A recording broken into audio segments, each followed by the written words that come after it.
There's a big uproar in this country now about this new pat-downs that are going on as people try to get on airplanes now. Do you think that this is necessary in the war against terrorism, or should we take another look at this? Well, Bob, I think that we have to be constantly asking ourselves, how do we calculate the risk? And you know, sometimes we don't calculate it correctly. We either overstate it or understate it.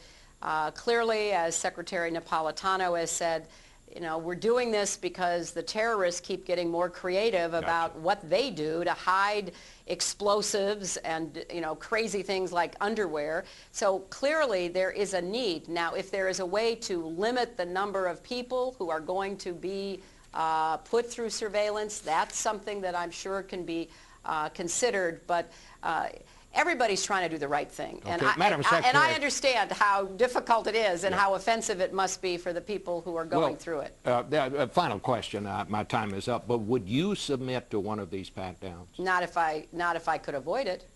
No, I mean, who would?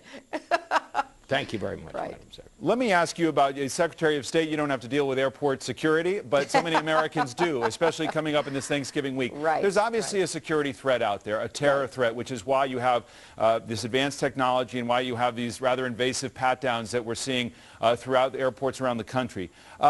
Is this excessive, or is this the right response to the kind of threat environment that Americans face? Well, the people responsible for our security, such as Secretary Napolitano, obviously believe that this is necessary, and I'm not going to comment or certainly second-guess their considered opinions. At the same time, I think everyone, including our security experts, are looking for ways to diminish the impact on the traveling public. I mean, obviously the vast majority of people getting on these planes are law-abiding citizens who are just trying to get from, you know, one place to another.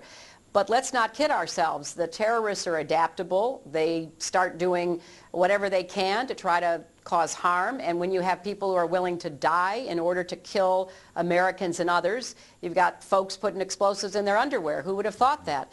So striking the right balance is what this is about, and I am absolutely confident that our security experts are going to keep trying to get it better and less intrusive and more precise, but at the same time, we want people to travel safely.